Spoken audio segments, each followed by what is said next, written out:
وفادار ملګری. یو عرب کیسه کوي په یو کلی کې دوه خواږه ملګري وو. دواړو ګزاره حاله ژوند کاوه او ډېر سره ګران وو. یو وخت یې د یوه ملګري مور ناروغه شوه. ډاکټر ته یې یوړه.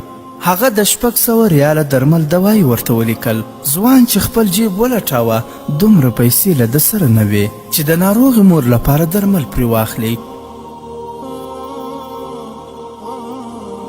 ډېر خفه شو او په فکر کې شو چې له یوې خوا مې مور سخته ناروغه ده او له بلې خوا په جیب کې راسره دومره پیسې نشته او خپلې مور ته یې هم نشوه ویلی چې ستا د درمل لپاره روپۍ نه لرم. نو بالاخره مجبوره شو او نیت یې وکړ چې له خپل ملګري یې وغواړي. هغه ته یې تلیفون وکړ او د خپلې ناروغې مور د درمل لپاره یې پیسې ورنه وغوښتلې.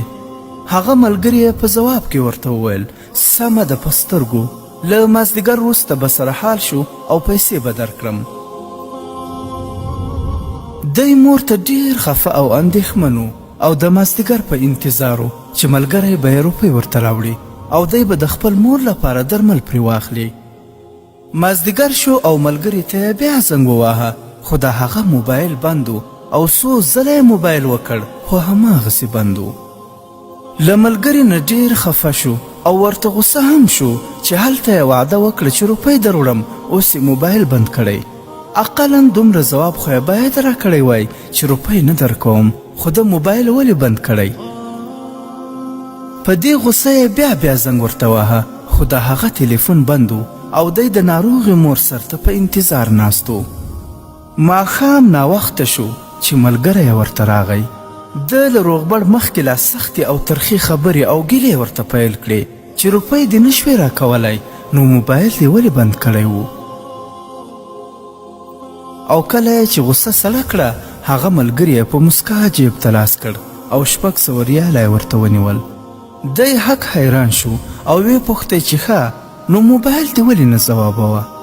هغه ملګري ورته وویل زه خو بازار ته ولاړم، نورې روپۍ خو راسره نه وې چې تا ته یې ستا د مور د درمل لپاره درکړم، نو خپل موبایل مې خرڅ کړ ځکه هغه بند و.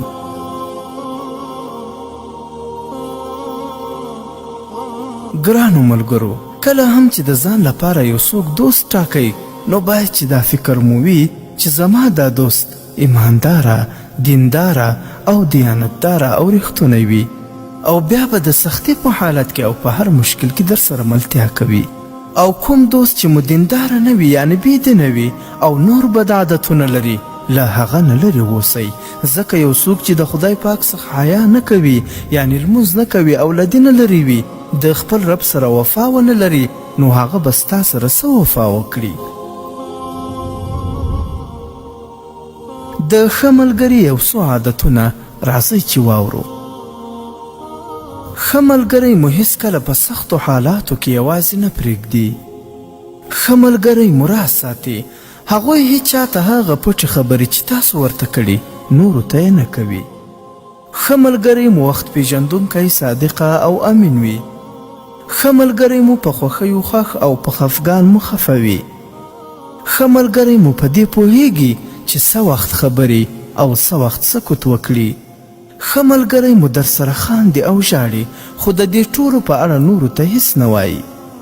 ښه ملګری مو هیڅکله د نورو په وړاندې نه سپکوي بلکې د نورو په وړاندې مو ستاینه کوي. ښه ملګری مو څه چې د ځان لپاره خوښوي ستا لپاره یې هم خوښوي. ښه ملګری ښه اورېدونکی وي، لومړی ستا خبرې په غور اوري وروسته خپلې خبرې کوي. ښه ملګری مو خپلې خوښۍ در سره ویشي، غمونه او ستونزې در سره نیمایي کوي. ښه ملګری مو پر تېروتنو او بدیو سترګې پټوي، له ښېګڼو او نیکیو مو مننه کوي. ښه ملګری مو هغه کارونه نه کوي چې ستاسو دښمنان یې هیله لري. د ښه ملګري مو د زړه او خولې خبره یوه وي. ښه ملګری مو د الله پاک نافرمانۍ ته یعنې د ګناه کارونو ته نه هڅوي.